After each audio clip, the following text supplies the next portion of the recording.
ሰላም ጤና ይስጥልን የተወደዳችሁና የተከበራችሁ የጎህ ቴሌቪዥን ተመልካቾቻችን እንደምን አላችሁ ከሀገር ውስጥ እንዲሁም ከባህር ማዶ የምራረጥናቸውን ዜናዎቻችንን ይዘንላችሁ ቀርበናል ዜናውን ወደ እናንተ ያደረስኩ ነው አክሊል ሂሩት አብራችሁ ቆይታ አደርጋለሁ አብራችሁን ቆዩ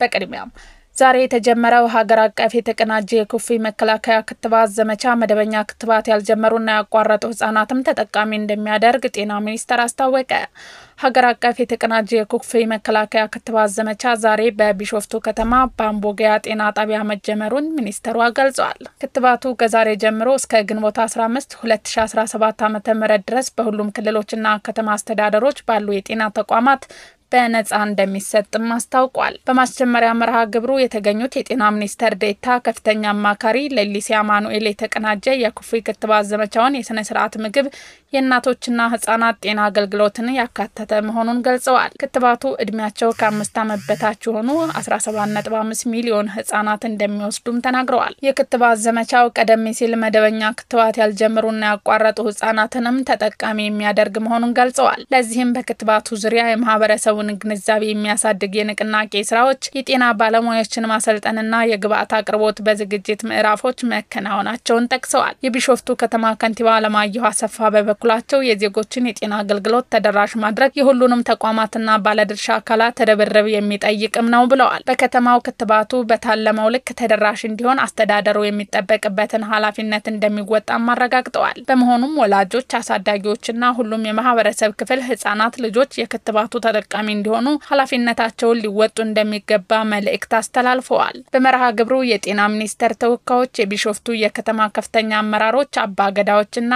ሀደ ሲንቂዎች እንዲሁም ሌሎች እንግዶች ተገኝተዋል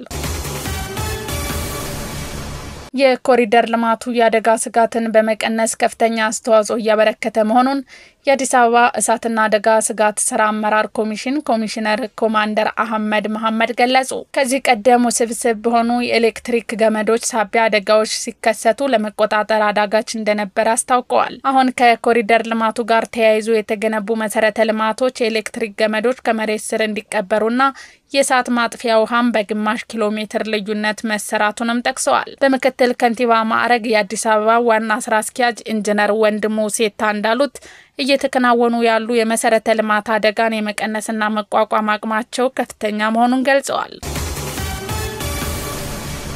ለዝርዝር ወደ ያዝናቸው ዜናዎቻችን ስናልፍ ኢትዮጵያ በንግድና ኢንቨስትመንት ዘርፎች ለሩሲያ ባለሀብቶች ግንባር ቀደም ምርጫቸው መሆኗን በሩሲያ የኢትዮጵያ አምባሳደር ዶክተር ገነት ተሾመ ገለጹ ስማቸው ታፈረ ዝርዝር አለው ኢትዮጵያ በንግድና ኢንቨስትመንት ዘርፍ ለሩሲያ ባለሀብቶች ግንባር ቀደም ምርጫ መሆኗን በሩሲያ የኢትዮጵያ አምባሳደር ዶክተር ገነት ተሾመ ገልጸዋል በሩሲያ የኢትዮጵያ አምባሳደር ዶክተር ገነት ተሾመ ከኢዚያ ጋር በነበራቸው ቆይታ ሩሲያ የኢትዮጵያ ስትራቴጂክ አጋር መሆኗን ገልጸዋል ፕሬዝዳንት አያጽቀ ስላሴ በሩሲያ 80ኛ ዓመት የድል በዓል ላይ በመታደማቸው የኢትዮ ሩሲያ ታሪካዊ ወዳጅነትን በማጠናከር የሀገሩን ዘርፈ ብዙ ትብብር የሚያጠናክር መሆኑን ተናግረዋል የኢትዮ ሩሲያ ግንኙነት 128 ዓመታትን አስቆጥሯል ያሉት አምባሳደር ገነነ በዚህም በጤናው በትምህርትና በሌሎች ማህበራዊ ትስስር መስኮችም እየሰሩ ይገኛሉ ብለዋል በስፔስ ሳይንስ በጂኦስፔሻል በሰላማዊ የኒውክሌር ሳይንስና ቴክኖሎጂ በማዕድንና ኢንጂነሪንግ ዘርፎችም የትብብር ስራ በመውሰድ ጭምር በስፋት እየተሰራባቸው መሆኑን አስረድተዋል በዚህም የሩሲያ ባለሀብቶች በኢትዮጵያ ያሉትን የንግድና ኢንቨስትመንት እድሎች እንዲጠቀሙ የትብብር ስራ እየተሰራ እንደሚገኝም ገልጸዋል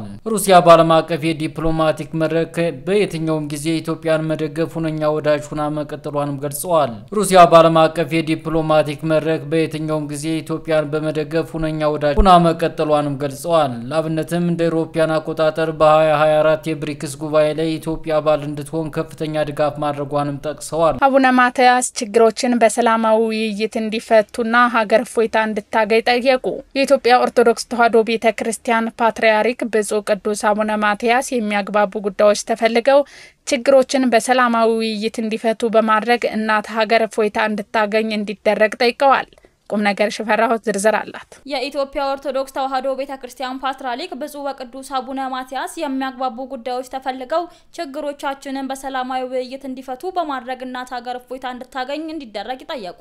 በተለያየ ምክንያት ከሲኖዶሱ የወጡ ወገኖች እንዲመለሱ ማድረግ የቤተክርስቲያኗ ሲኖዶስ ጉባኤ ተቀዳሚ ተልዕኮ እንደሆነም ፓትርያርኩ አስታውቀዋል። የቤተክርስቲያኗ ፓትርያርክ ይህንን ጥሪ ያስተላለፉት ረቡዕ ግንቦት 6 በተጀመረው ዓመታዊ የርክበ ካህናት የቅዱስ ሲኖዶሱ ምልአተ ጉባኤ ላይ ባደረጉት ንግግር ነው። ዛሬ የተጀመረው ይህ ጉባኤ የቤተክርስቲያኗ መንፈሳዊ፣ ማህበራዊ፣ ኢኮኖሚያዊና አስተዳደራዊ አፈጻጸሞች በመገምገም ለቀጣዩ ጊዜ የሥራ አቅጣጫን የሚያስቀምጥ እንደሆነም ፓትርያርኩ በመክፈቻ ንግግራቸው ላይ ገልጸዋል። ብፁዕ አቡነ ማትያስ በአሁን ሰዓት የኢትዮጵያ ኦርቶዶክስ ተዋሕዶ ቤተክርስቲያን በሁሉም ዓለም ክፍሎች እንደምትገኝ ተናግረዋል። የሲኖዶሱ መንበር በሚገኝባቸው ምድረ ኢትዮጵያ ከመቼውም የተሻለ ስራ በመስራት ለእግዚአብሔር መታዘዝ፣ ህዝቡንም ማገልገል ይገባናል ሲሉ የሲኖዶሱ አባላትን አሳስበዋል። አቡነ ማትያስ በዚህ ንግግራቸው በተለያየ ምክንያት ከሲኖዶሱ የወጡ ወገኖች መኖራቸውንም ጠቅሰዋል። ሁላችንም እንደምንገነዘበው በሲኖዶሳችን ያልታቀፉ ብዙ ወገኖች በሀገር ውስጥ አሉን።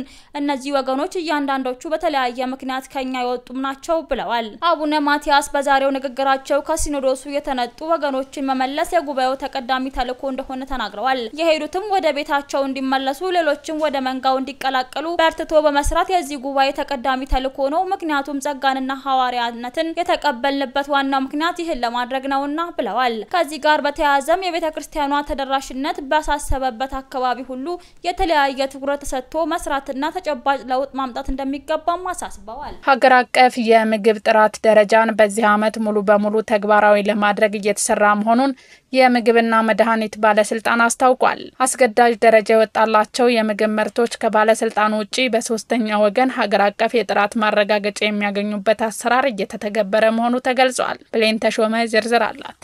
ሀገር አቀፍ የምግብ ጥራት ደረጃን በዚህ ዓመት ሙሉ በሙሉ ተግባራዊ ለማድረግ እየተሰራ መሆኑ የምግብና መድኃኒት ባለስልጣን አስታውቋል። አስገዳጅ ደረጃ የወጣላቸው የምግብ ምርቶች ከባለስልጣኑ ውጪ በሶስተኛ ወገን ሀገር አቀፍ የጥራት ማረጋገጫ የሚያገኙበት አሰራር እየተተገበረ መሆኑ ተገልጿል። በዚህ መሰረት ሀገር አቀፍ የምግብ ጥራት ደረጃ በዚህ ዓመት ሙሉ በሙሉ ተግባራዊ ለማድረግ እየተሰራ መሆኑን የባለስልጣኑ የምግብ ዘርፍ ምክትል ዋና ዳይሬክተር ነጋሽ ስሜ ተናግረዋል። ለአብነትም የምግብ ዘይት፣ የስንዴ ዱቄት በንጥረ ነገር መበልጸግ እንዳለባቸው የሚያስገድድ አሰራር ተግባራዊ መደረጉን ገልጸው ይህን ሂደት ተከትለው ለገበያ የሚቀርቡ ምርቶች የጥራት ማረጋገጫ ምልክት እንደሚሰጣቸው ጠቁመዋል። ህብረተሰቡ አስገዳጅ ደረጃ የወጣባቸውን የምግብ ምርቶች ከመግዛቱ በፊት እነዚህ ምልክቶች በማሸጊያው ላይ መስፈራቸውን ማረጋገጥ እንዳለባቸው አስገንዝበዋል። አስገዳጅ የጥራት ደረጃ ተግባራዊ ማድረጉ ለምግብ ደህንነት ትልቅ አስተዋጽኦ እንዳለው ጠቅሰው የምግብ ምርት ለገበያ የሚቀርብበት ሂደት በተፈለገው ልክ ጥራቱን ጠብቀው ለህብረተሰቡ እንዲደርስ የሚያስችል መሆኑን ተናግረዋል። የወተት ምርት ለገበያ የሚቀርብበት ሂደት በተለያየ ምክንያቶች በሚፈለገው ልክ ጥራቱን ጠብቀው ለህብረተሰቡ እየደረሰ አለመሆኑ ለአብነት አንስተው በፋብሪካ ሂደት ለሚያልፉ የወተት ምርቶች በተመሳሳይ የጥራት ማረጋገጫ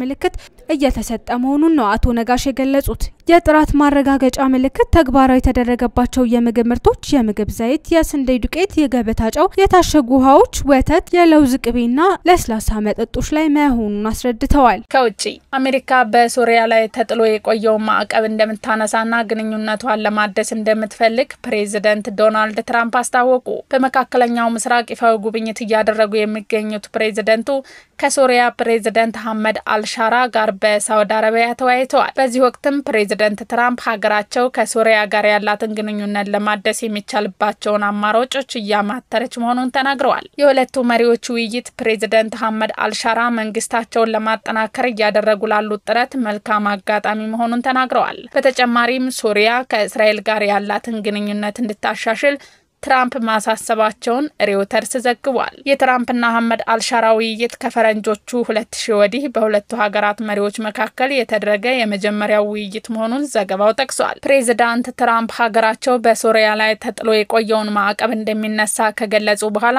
ሶሪያውያን ወደ አደባባይ በመውጣት ደስታቸውን ገልጸዋል። ውድ አድማጭ ተመልካቾቻችን ለዛሬ ያዘጋጀንላችሁ ዜናዎቻችን እነዚህን ይመስሉ ነበር። አብራችሁን ስለነበራችሁ ከልብ እናመሰግናለን። በያላችሁበት ሰላም